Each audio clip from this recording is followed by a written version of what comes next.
Hello everyone, आप सभी का फिर से स्वागत है। यह घटना चक्र हिस्ट्री का डिस्कशन है और हमारा टॉपिक चल रहा है आधुनिक भारत विविध, यानी मिसलेनियस प्रश्नों को हम लोग कवर कर रहे हैं। तो चलिए स्टार्ट करते हैं 16 नंबर से।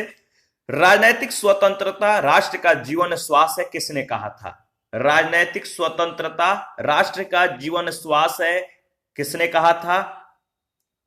याद रखिएगा, अरविंद घोष ने यह बात कही थी। 20 जुलाई 1905 को बंगाल विभाजन के निर्णय की घोषणा हुई। अरविंद घोष लगभग 10 वर्षों तक विशेषकर बंगाल विभाजन के दौरान राजनीतिक क्षेत्र में सक्रिय बने रहे तथा स्वदेशी और बहिष्कार के कार्यक्रमों का प्रतिपादन करने वालों में शामिल रहे। इन्होंने यह विचार व्यक्त किया कि राजनीतिक स्वतंत्रता हमारे राष्ट्र का जीवन और प्राण है। 17 नंबर है, new lamps for old lake श्रृंखला में सर्वहारा वर्ग के साथ संपर्क से बाहर होने के लिए कांग्रेस की आलोचना की गई थी। इन लेखों का लेखक कौन था?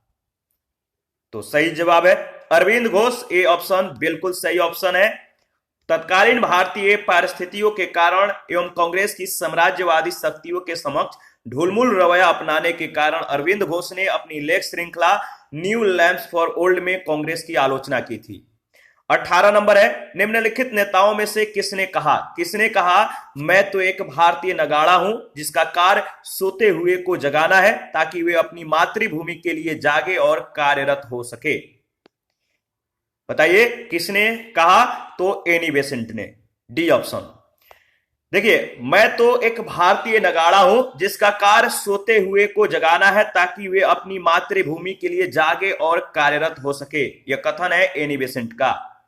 19 नंबर है, किसने कहा जब तक यह तीसरी शक्ति अथवा इंग्लैंड यहां है हमारे सांप्रदायिक मतभेद हमें परेशान करते रहेंगे?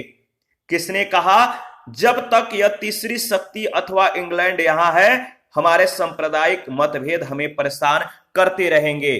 देखिए, यह कथन महात्मा गांधी का है जो उन्होंने लुई फिशर को दिए गए साक्षात्कार में कही थी। तो इसका सही जवाब होगा महात्मा गांधी, जो कि ऑप्शन में नहीं है। तो ई ऑप्शन उपयुक्त में से कोई नहीं सही ऑप्शन है।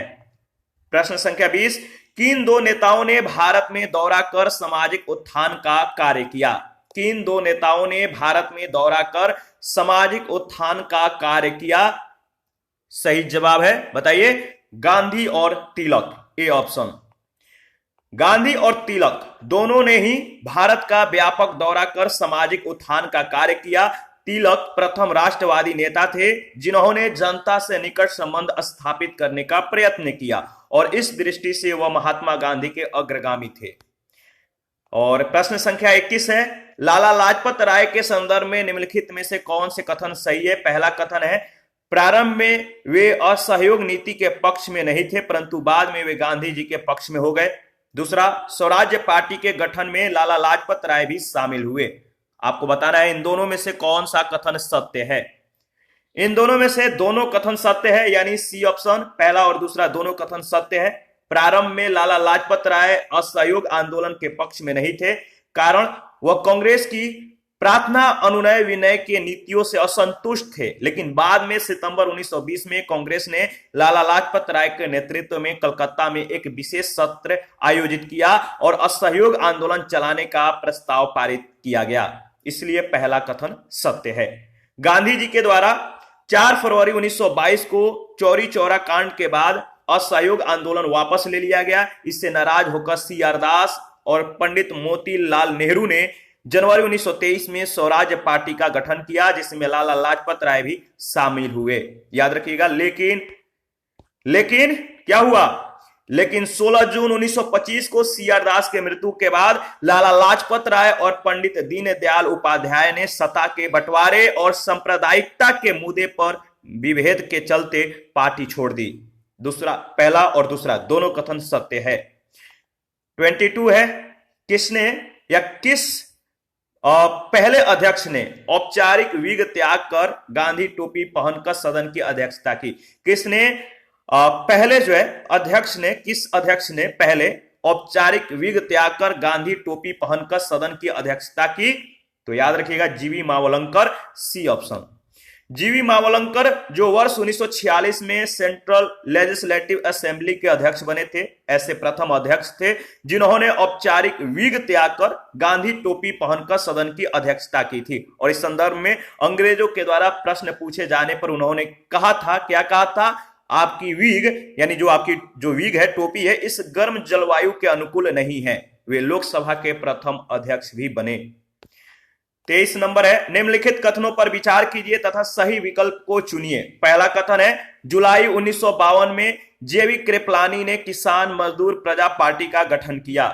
दूसरा, पीसी घोष और टी प्रकाशम किसान मजदूर प्रजा पार्टी से जो है जुड़े हुए थे। तो बताइए इन दोनों में से कौन सा कथन सत्य है? इन दोनों में से कौन सा कथन सत्य है? देखिए, पहला गलत है लेकिन दूसरा सही है। बी ऑप्शन बिल्कुल सही ऑप्शन है। 1951 में जेवी कृपलानी ने किसान मजदूर प्रजा पार्टी का गठन किया। पीसी घोष और टी प्रकाशम किसान मजदूर प्रजा पार्टी के सदस्य थे। 1952 ईस्वी में सोशलिस्ट पार्टी और किसान मजदूर प्रजा पार्टी के विलय के परिणाम स्वरूप प्रजा सोशलिस्ट पार्टी का जो है गठन हुआ। 24 है, निम्न में से किस तिथि को भारतीय संविधान निर्माता डॉक्टर भीमराव अंबेडकर की मृत्यु हुई थी? किस डेट को भारतीय संविधान निर्माता डॉक्टर भीमराव अंबेडकर की मृत्यु हुई थी? याद रखिएगा, 6 दिसंबर 1956 ईस्वी। प्रख्यात संविधानविद डॉक्टर भीमराव अंबेडकर का जन्म 1891 ईस्वी में मध्य प्रदेश के महू में हुआ था। याद रखिएगा। और उनकी मृत्यु 6 दिसंबर 1956 को हुई। मरणोपरांत उन्हें भारत रत्न से सम्मानित किया गया। आगे बढ़ते हैं। प्रश्न संख्या 25 है, कौन से प्रसिद्ध भारतीय गुरुदेव के नाम से जाने जाते थे? कौन से प्रसिद्ध भारतीय गुरुदेव के नाम से जाने जाते थे? तो याद रखिएगा, गुरुदेव के नाम से किनको जाना जाता है? रविंद्रनाथ टैगोर को। गुरुदेव की संज्ञा प्रसिद्ध साहित्यकार एवं नोबेल पुरस्कार विजेता रविंद्रनाथ टैगोर को प्रदान की गई है। रविंद्रनाथ टैगोर का जन्म कलकत्ता नगर में 7 मई 1861 को श्री देवेंद्रनाथ टैगोर और शारदा देवी के 14वें बालक के रूप में हुआ था। 1901 में उन्होंने शांति निकेतन में एक विद्यालय प्रारंभ किया जो विश्व भारती नाम से विश्वविख्यात विश्वविद्यालय में परिवर्तित हो गया। 1913 में उनके गीतों की पुस्तिका गीतांजलि को साहित्य के लिए नोबेल पुरस्कार से सम्मानित किया गया। ध्यान रखिएगा, इंपॉर्टेंट है। 26 नंबर है, रविंद्रनाथ टैगोर की मृत्यु किस वर्ष हुई थी? रविंद्रनाथ टैगोर की मृत्यु किस वर्ष हुई थी? 1941 में। नोबेल पुरस्कार विजेता समय 1913 है। गीतांजलि के प्रणेता रविंद्रनाथ टैगोर की मृत्यु 7 अगस्त 1941 को 80 वर्ष की आयु में हुई थी। उन्होंने उच्च शिक्षा के लिए विश्व भारती नामक संस्था की स्थापना की। उनका जन्म 1861 ईस्वी में बंगाल में हुआ था। वह जनमानस में गुरुदेव के नाम से विख्यात हैं। 27 नंबर है, निम्नलिखित में से किसने रविंद्रनाथ टैगोर को महान प्रहरी कहा था? निम्नलिखित में से किसने रविंद्रनाथ टैगोर को महान प्रहरी कहा था? याद रखिएगा, महात्मा गांधी ने। गुरुदेव रविंद्रनाथ टैगोर को महान प्रहरी महात्मा गांधी ने कहा था। गांधी जी का मानना था कि वे भारत के स्वतंत्रता संघर्ष के पीछे नैतिक बल प्रदान करते थे। 28 नंबर है, रविंद्रनाथ टैगोर के विषय में निम्नलिखित में से कौन सा एक कथन असत्य है? रविंद्रनाथ टैगोर के विषय में 4 कथनों में से एक कथन सत्य नहीं है। आपको बताना है कौन सा वो कथन जो है असत्य है। तो देखिए, इसका जो सही जवाब होगा बताइए, कमेंट कीजिए। सही जवाब है डी ऑप्शन, उन्होंने स्वदेशी आंदोलन के आर्थिक पक्ष का समर्थन किया। यह कथन सत्य नहीं है। ठीक है, और इसके बारे में डिस्कस कर लेते हैं। देखिए, रविंद्रनाथ टैगोर ने स्वदेशी आंदोलन के आर्थिक पक्ष का समर्थन नहीं किया था। उनके उपन्यास घरे बारे में स्वदेशी आंदोलन के आर्थिक पक्ष के दुष्परिणामों का एक मुस्लिम व्यापारी की व्यथा के माध्यम से चित्रण किया गया है। अन्य सभी विकल्प सत्य है। साथ ही स्वदेशी आंदोलन के दौरान विदेशी वस्त्रों के लिए जलाए जाने को उन्होंने निष्ठुर बर्बादी की संज्ञा भी दी थी। और 29 नंबर है, यह कथन किस क्रांतिकारी का है? यह कथन किस क्रांतिकारी का है? भारतीय शहीदों के खून का बदला लो, अपनी मातृभूमि को आजाद कराने के लिए अपनी तलवार का इस्तेमाल करो, पूरे भारत में एंग्लो अमेरिकन दुश्मन के खिलाफ उठ खड़े हो। यह कथन किस क्रांतिकारी का है? तो याद रखिएगा, रास बिहारी बोस का, ए ऑप्शन। प्रश्न संख्या 30 है, जय जवान जय किसान का नारा किसने दिया? जय जवान जय किसान का नारा किसने दिया? लाल बहादुर शास्त्री ने, ए ऑप्शन बिल्कुल सही ऑप्शन है। जय जवान जय किसान का प्रसिद्ध नारा भारत के भूतपूर्व प्रधानमंत्री लाल बहादुर शास्त्री ने दिया था। 31 है, किसने कहा था आजादी हमारी पहुंच के अंतर्गत है, हमें इसे कसकर पकड़ना चाहिए? बताइए, किसने कहा था आजादी हमारी पहुंच के अंतर्गत है, हमें इसे कसकर पकड़ना चाहिए? याद रखिएगा, यह कथन है महात्मा गांधी का, ए ऑप्शन बिल्कुल सही ऑप्शन है। भारत छोड़ो आंदोलन जो कि 9 अगस्त 1942 को प्रारंभ हुआ था, इसी समय महात्मा गांधी ने कहा था आजादी हमारी पहुंच के अंतर्गत है, हमें इसे कसकर पकड़ना चाहिए। इसी अवसर पर महात्मा गांधी ने करो या मरो का नारा दिया था। करो या मरो का नारा किसने दिया था? याद रखिएगा, महात्मा गांधी ने। 32 है, निम्न में से किसने यह लिखा था भारत की मुक्ति महात्मा गांधी के नेतृत्व में नहीं होगी? निम्न में से किसने यह लिखा था भारत की मुक्ति महात्मा गांधी के नेतृत्व में नहीं होगी? याद रखिए, सही जवाब क्या होगा? सुभाष चंद्र बोस। सुभाष चंद्र बोस ने लिखा था भारत की मुक्ति जो है महात्मा गांधी के नेतृत्व में नहीं होगी। सुभाष चंद्र बोस ने अपनी पुस्तक द इंडियन स्ट्रगल में कहा था महात्मा गांधी ने अपने देश को सेवा प्रदान की है तथा वे आगे भी ऐसी असाधारण सेवाएं प्रदान करते रहेंगे, परंतु भारत की मुक्ति महात्मा गांधी के नेतृत्व में नहीं होगी। 33 नंबर है, प्रत्येक वस्तु प्रतीक्षा कर सकती है परंतु कृषि नहीं, उपयुक्त कथन का श्रेय किनको दिया जाता है? प्रत्येक वस्तु प्रतीक्षा कर सकती है परंतु कृषि नहीं, उपयुक्त कथन का श्रेय दिया जाता है जवाहरलाल नेहरू को, बी ऑप्शन। पंडित जवाहरलाल नेहरू ने स्वतंत्रता के पश्चात यह कहा था कि प्रत्येक वस्तु प्रतीक्षा कर सकती है परंतु कृषि नहीं। 34 नंबर है, किस वर्ष बंबई में पहली भारतीय कपड़ा मिल की स्थापना हुई थी? किस वर्ष बंबई में पहली भारतीय कपड़ा मिल की स्थापना हुई थी? याद रखिएगा, सही जवाब है 1854 में। सूती वस्त्र की पहली मिल की स्थापना 1818 ईस्वी में कोलकाता के समीप फोर्ट ग्लास्टर में जो है की गई थी, किंतु यह असफल रही। सबसे पहला सफल आधुनिक कारखाना 1854 ईस्वी में मुंबई में ही कावसजी डाबर के द्वारा खोला गया था। किसके? तो कावसजी डाबर के द्वारा, और इसका नाम spinning and weaving company Bombay रखा गया। 35 है, राजा जनता के लिए बने हैं, जनता राजा के लिए नहीं बनी है। राष्ट्रीय आंदोलन के दौरान निम्नलिखित में से किसने यह वक्तव्य दिया था? राजा जनता के लिए बने हैं, जनता राजा के लिए नहीं बनी है। राष्ट्रीय आंदोलन के दौरान निम्नलिखित में से किसने यह वक्तव्य दिया था? तो याद रखिएगा, दादा भाई नौरोजी ने, यानी सी ऑप्शन बिल्कुल सही ऑप्शन है। राजा जनता के लिए बने हैं, जनता राजा के लिए नहीं बनी है। उक्त कथन भारतीय राजनीति के पितामह कहे जाने वाले प्रख्यात राजनेता, उद्योगपति, शिक्षाविद और विचारक दादा भाई नौरोजी के हैं। 36 है, भारत में बॉय स्काउट यानी बालचर और सिविल गाइड आंदोलन का जन्मदाता कौन था? भारत में बॉय स्काउट यानी बालचर और सिविल गाइड आंदोलन का जन्मदाता था, याद रखिएगा, वेडेन पॉवेल। वेडेन पॉवेल यानी डी ऑप्शन सही ऑप्शन है। ठीक है, और देखिए इसके बारे में डिस्कस कर लेते हैं। बॉय स्काउट यानी बालचर और सिविल गाइड आंदोलन का प्रारंभ यूनाइटेड किंगडम में उस समय हुआ था जब लॉर्ड बेडेन पॉवेल ने वर्ष 1907 में ब्राउन सी द्वीप में एक स्काउट कैंप स्थापित किया। 1908 में उसने स्काउटिंग फॉर बॉयज प्रकाशित किया। इसके बाद यह आंदोलन यूनाइटेड किंगडम के साथ साथ पूरे विश्व में फैल गया। भारत में बॉय स्काउट यानी बालचर और सिविल गाइड आंदोलन के जन्मदाता बेडेन पॉवेल थे। भारत में स्काउटिंग वर्ष 1909 में और गाइडिंग वर्ष 1911 में प्रारंभ हुई। 37 नंबर है, भारतीय इतिहास के संदर्भ में 1884 का रखमाबाई मुकदमा किस पर केंद्रित था? रखमाबाई मुकदमा किस पर केंद्रित था? आप बताइए इसका सही जवाब क्या होगा। तो देखिए, भारतीय इतिहास के संदर्भ में 1884 का रखमाबाई मुकदमा किस पर केंद्रित था? तो इसका सही जवाब है, बताइए। देखिए, सहमति की आयु और दाम्पत्य अधिकारों का प्रतिस्थापन, यानी दूसरा और तीसरा बिल्कुल सही है जो कि केंद्रित था। तो सही ऑप्शन है बी ऑप्शन।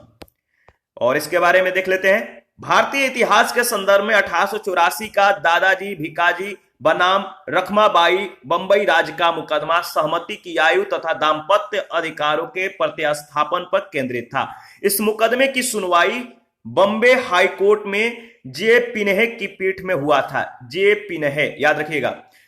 और रखमाबाई के इस केस ने भारत में एज ऑफ कंसेंट एक्ट 1891 के पारित होने में महत्वपूर्ण भूमिका निभाई। इस कानून के तहत 12 वर्ष से कम आयु की कन्याओं के विवाह पर प्रतिबंध लगा दिया गया।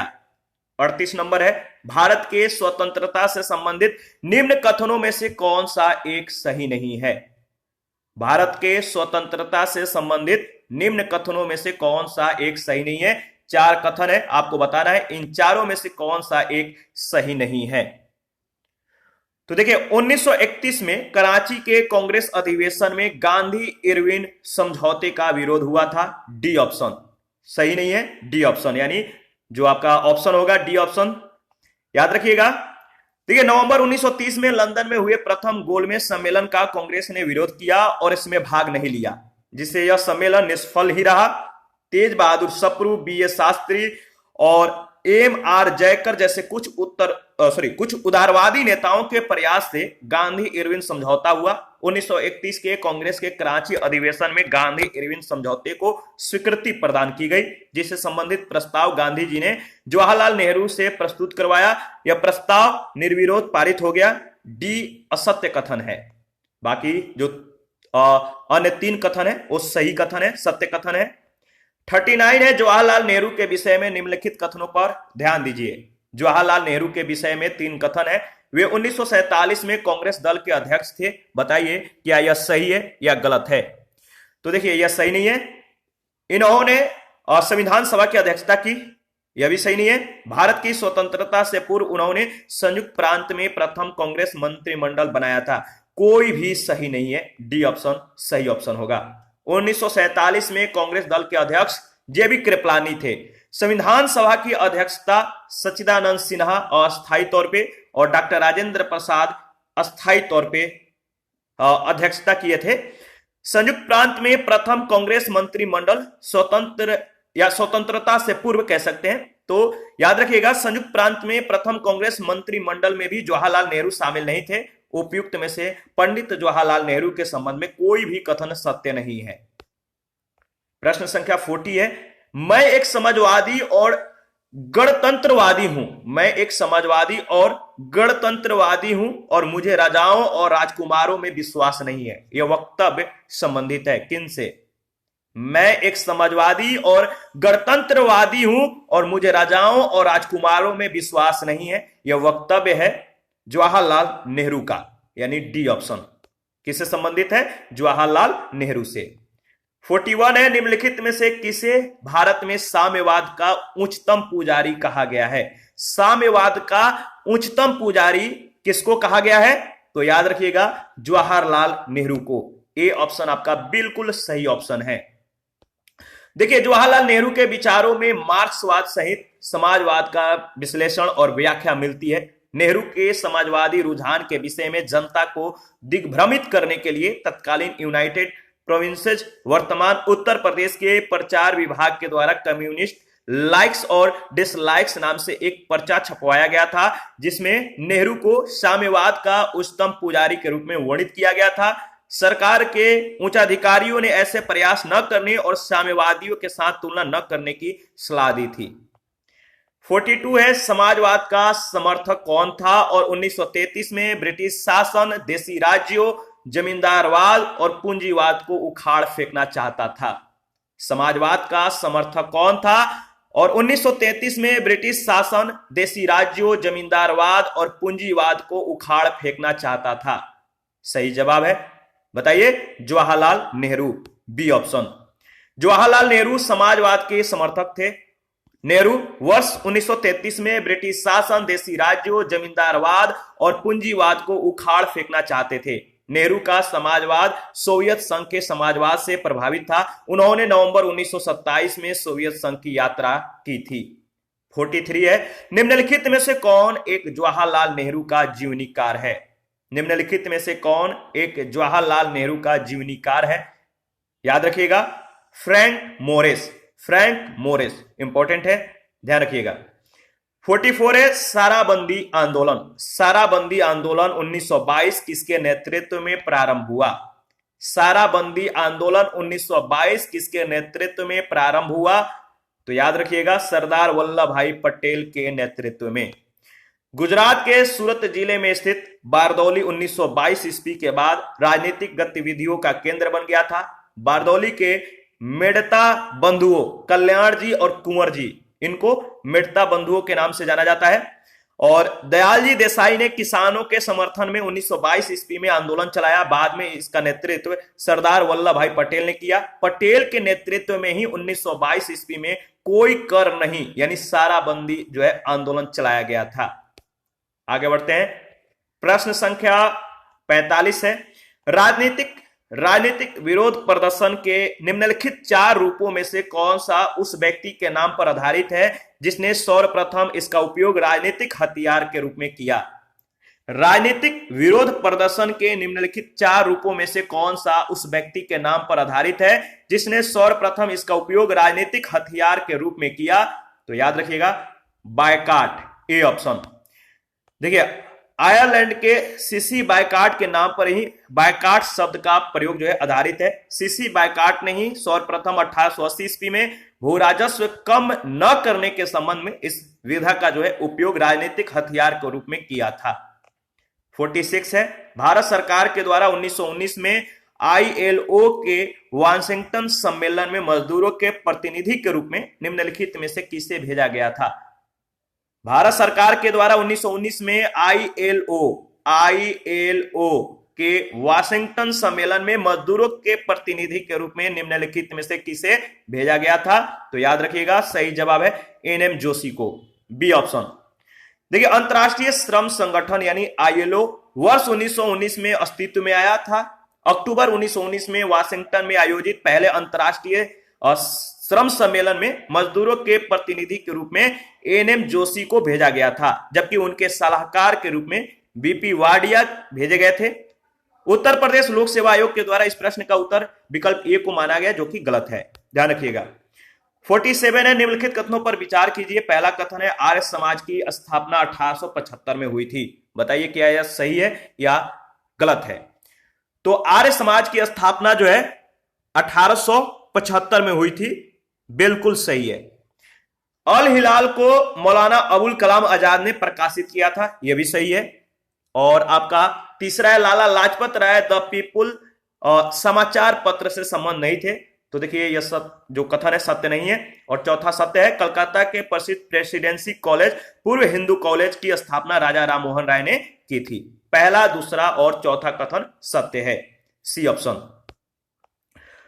स्वामी दयानंद सरस्वती ने 1875 ईस्वी में आर्य समाज की स्थापना की थी। उर्दू साप्ताहिक समाचार पत्र अल हिलाल को 1912 में मौलाना अबुल कलाम ने प्रकाशित किया था।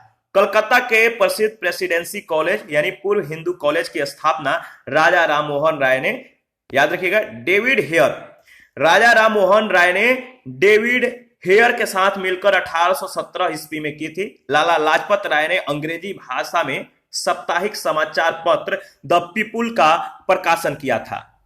48 है, निम्नलिखित घटनाओं में से कौन सी घटना कालक्रम के अनुसार तीसरे स्थान पर आती है? निम्नलिखित घटनाओं में से कौन सी घटना कालक्रम के अनुसार तीसरे स्थान पर आती है? तो याद रखिएगा, दांडी मार्च, डी ऑप्शन।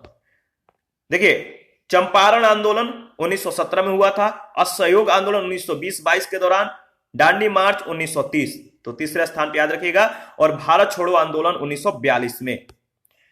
49 है, भारत में ब्रिटिश औपनिवेशिक शासन के संदर्भ में निम्नलिखित कथनों पर विचार कीजिए। भारत में ब्रिटिश औपनिवेशिक शासन के संदर्भ में निम्नलिखित कथनों पर विचार कीजिए। तो बताइए विचार कर कर कि कौन सा कथन सत्य है। देखिए, पहला, महात्मा गांधी गिरमिटिया यानी इंडेंजर्ड लेबर, गिरमिटिया प्रणाली के उन्मूलन में सहायक थे। बिल्कुल सही है, ठीक है। और इसके बाद इसमें जो तीसरा कथन है, भारत के लोगों के द्वारा नमक कानून तोड़े जाने के परिणाम स्वरूप औपनिवेशिक शासकों के द्वारा भारतीय राष्ट्रीय कांग्रेस को अवैध घोषित कर दिया गया था। पहला और तीसरा कथन जो है सही है, यानी बी ऑप्शन। गिरमिटिया मजदूर उन्हें कहा जाता था जिन्हें भारत से बाहर ब्रिटिश उपनिवेशों में निर्धारित अवधि के लिए मजदूर के रूप में ले जाया जाता था। इनकी दशा बंधुआ मजदूरों जैसी थी। गांधी जी ने सबसे पहले दक्षिण अफ्रीका में 1894 ईस्वी में गिरमिटिया मजदूरों के पक्ष में आवाज उठाई। 1914 ईस्वी में गांधी स्मर्ट समझौते के द्वारा इन मजदूरों पर लगने वाला 3 पाउंड का कर समाप्त हुआ। भारत आने पर गांधी जी ने वायसराय लॉर्ड चेम्सफोर्ड से गिरमिटिया पद्धति को समाप्त करने के लिए वार्ता की और जुलाई 1917 में गिरमिटिया पद्धति प्रतिबंधित कर दी गई। और इस प्रकार कथन पहला सही है। गांधी जी के दांडी मार्च और 6 अप्रैल 1930 को उनके द्वारा नमक कानून तोड़े जाने के बाद देश भर में भारतीयों के द्वारा नमक कानून का उल्लंघन प्रारंभ कर दिया गया।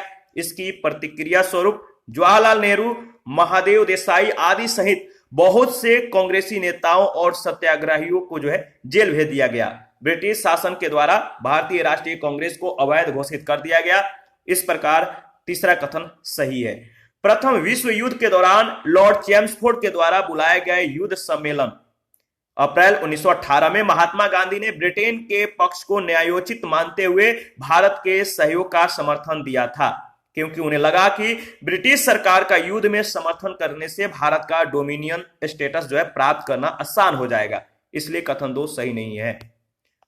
प्रश्न संख्या 50, भारतीय राजनीति में 1947 के बाद किस महिला ने सर्वाधिक योगदान दिया? भारतीय राजनीति में 1947 के योगदान मतलब कि बताना आपको कि भारतीय राजनीति में 1947 के बाद किस महिला ने सर्वाधिक योगदान दिया। तो याद रखिएगा, अरुणा आसफ अली ने।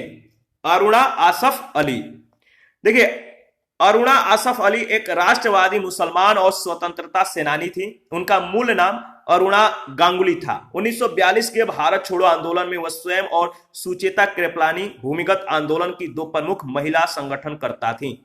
अरुणा आसफ अली ने भारतीय राजनीति में 1947 के बाद सर्वाधिक योगदान दिया। 1950 में वह कम्युनिस्ट पार्टी ऑफ इंडिया से जुड़ गई। कम्युनिस्ट पार्टी की महिला wing National Federation of India women के गठन में उनकी महत्वपूर्ण भूमिका थी। 1958 में वह दिल्ली की मेयर चुनी गई। उन्होंने पैट्रियाट नामक समाचार पत्र और लिंग नामक पत्रिका का प्रकाशन किया। 29 जुलाई 1996 को इनका निधन हो गया। तो लिंग याद रखिएगा, पैट्रियाट नामक समाचार पत्र और लिंग नामक पत्रिका। 51 है, हम बहुत बड़ी भूल करेंगे। हम बहुत बड़ी भूल करेंगे यदि हम बिहार की जनता और उनके मंत्रिमंडल को लीग के नेताओं के हिंसक व असभ्य आक्रमणों के आगे आरक्षित छोड़ देंगे। 1946 में यह बात किसने की? 1946 में यह बात किसने की? सरदार पटेल ने। डी ऑप्शन सही ऑप्शन है। जो प्रश्नगत कथन है, सरदार पटेल ने 1946 में बिहार में मुस्लिम लीग के द्वारा कराए जा रहे दंगे के संदर्भ में कहा था। 52 है, किसने 1921 में पहली बार पूर्ण स्वतंत्रता की मांग को उठाया? किसने 1921 में बताइए पहली बार पूर्ण स्वतंत्रता के मांग को जो है उठाया? तो सही जवाब है मौलाना हसरत मोहानी। D option. आगे बढ़ते हैं। देखिए 1921 के अहमदाबाद में हुए कांग्रेस अधिवेशन की अध्यक्षता हकीम अजमल खान ने की थी। इस अधिवेशन में सर्वप्रथम मौलाना हसरत मोहानी ने पूर्ण स्वतंत्रता की मांग उठाई थी, किंतु महात्मा गांधी इस मांग के पक्ष में नहीं थे। 53 है, भारत विभाजन के लिए मोहम्मद अली जिन्ना को सर्वाधिक उत्तरदायी किसने ठहराया? भारत विभाजन के लिए मोहम्मद अली जिन्ना को सर्वाधिक उत्तरदायी किसने ठहराया? लॉर्ड माउंटबेटन ने। लॉर्ड माउंटबेटन ने। लॉर्ड माउंटबेटन ने भारत विभाजन के लिए मोहम्मद अली जिन्ना को उत्तरदायी ठहराया था। लॉर्ड कर्जन का कार्यकाल 6 जनवरी 1899 से 18 नवंबर 1905, लॉर्ड इरविन का कार्यकाल 3 अप्रैल 1926 से 18 अप्रैल 1931 और लॉर्ड लिनलिथगो का कार्यकाल 18 अप्रैल 1936 से 1 अक्टूबर 1943 के बीच था। 54 नंबर है, निम्नलिखित में से किसने 31 दिसंबर 1928 को दिल्ली में हुए सर्वदलीय मुस्लिम सम्मेलन की अध्यक्षता की थी? निम्नलिखित में से किसने 31 दिसंबर 1928 को दिल्ली में हुए सर्वदलीय मुस्लिम सम्मेलन की अध्यक्षता की थी? सही जवाब है आगा खां। आगा खां ने 31 दिसंबर 1928 से 1 जनवरी 1929 तक दिल्ली में हुए सर्वदलीय मुस्लिम सम्मेलन की अध्यक्षता की थी। सम्मेलन की पृष्ठभूमि 10 सितंबर 1928 में आई नेहरू रिपोर्ट थी, जिसमें बड़ी संख्या में केंद्रीय और प्रांतीय विधानसभाओं के मुस्लिम सदस्यों के द्वारा हस्ताक्षरित शिमला घोषणा पत्र जारी किया गया, जिसमें प्रावधान किया गया था कि मुस्लिमों के सहमति के बगैर कोई संवैधानिक सुझाव या सुधार मंजूर नहीं होगा। 55 नंबर है, अगस्त 1923 के बनारस हिंदू महासभा के अधिवेशन की अध्यक्षता की? अगस्त 1923 के बनारस हिंदू महासभा के अधिवेशन की अध्यक्षता किसने की? पंडित मदन मोहन मालवीय ने। अगस्त 1923 में संपन्न बनारस हिंदू महासभा के अधिवेशन की अध्यक्षता पंडित मदन मोहन मालवीय के द्वारा की गई थी। इसमें लगभग 1500 प्रतिनिधियों ने भाग लिया, जिसमें सनातनी हिंदू, जैन, बौद्ध, सिख और पारसी भी सम्मिलित थे। आगे बढ़ते हैं और 56 है, आधुनिक बिहार का निर्माता किसे माना जाता है? आधुनिक बिहार का निर्माता किसे माना जाता है? तो सच्चिदानंद सिन्हा को। याद रखिएगा, इंपॉर्टेंट है। सच्चिदानंद सिन्हा भारत के प्रसिद्ध राजनीतिक शिक्षाविद, अधिवक्ता एवं पत्रकार थे। सच्चिदानंद सिन्हा के विषय में इतिहासकार प्रमोदानंद दास ने अपने लेख में उन्हें आधुनिक बिहार का या आधुनिक बिहार प्रांत का वास्तविक निर्माता माना है। निसंदेह बिहार के बंगाल से पृथक्करण आंदोलन की वे आत्मा थे और बिहार उड़ीसा प्रांत का गठन उनके अथक प्रयासों का ही प्रतिफल था। सच्चिदानंद सिन्हा को संविधान सभा का प्रथम अस्थायी अध्यक्ष बनाया गया। संविधान सभा की पहली बैठक 9 दिसंबर 1946 को संसद भवन के सेंट्रल हॉल में सच्चिदानंद सिन्हा की अध्यक्षता में हुई थी। 57 है, भारत की कम्युनिस्ट पार्टी और राष्ट्रीय स्वयंसेवक संघ की स्थापना के क्रमशः सबसे करीबी वर्ष न कि गरीबी, बाय मिस्टेक। भारत की कम्युनिस्ट पार्टी और राष्ट्रीय स्वयंसेवक संघ की स्थापना के क्रमशः सबसे करीबी मतलब नजदीकी वर्ष पहचानिए। जो नजदीकी वर्ष है वह आपका 1925। भारत की कम्युनिस्ट पार्टी और राष्ट्रीय स्वयंसेवक संघ की स्थापना 1925 में क्रमशः कानपुर और नागपुर में हुई थी। 58 है, फ्रंटियर गांधी का असली नाम क्या है? फ्रंटियर गांधी का असली नाम है अब्दुल गफ्फार खान। अब्दुल गफ्फार खान को फ्रंटियर गांधी के नाम से जाना जाता है। ब्रिटिश भारत के भूतपूर्व उत्तर पश्चिमी सीमा प्रांत के पेशावर जिले, अब पाकिस्तान में है, पेशावर जिले के एक गांव में जन्मे अब्दुल गफ्फार खां सामान्यतः सीमांत गांधी यानी फ्रंटियर गांधी के नाम से, बादशाह खां, फक्र अफगान आदि नामों से ये जाने जाते हैं। 1987 में भारत रत्न की उपाधि से सम्मानित किया गया था। 59 है, इनमें से किसे फ्रंटियर गांधी कहा जाता है? इनमें से किसे फ्रंटियर गांधी कहा जाता है? याद रखिएगा, खान अब्दुल गफ्फार खां को। आगे बढ़ते हैं। 60 नंबर है, निम्नलिखित में से किन्हें बंबई त्रिमूर्ति के नाम से जाना जाता है? तो याद रखिएगा, बंबई त्रिमूर्ति के नाम से जाना जाता है मेहता, तेलंग और तैयब जी को। फिरोज शाह मेहता, केटी तेलंग और बदरुद्दीन तैयब जी को बंबई त्रिमूर्ति के नाम से जाना जाता था। तीनों ने मिलकर 1885 ईस्वी में बॉम्बे प्रेसिडेंसी एसोसिएशन की स्थापना की थी। और इसी के साथ आज का सेशन समाप्त करते हैं।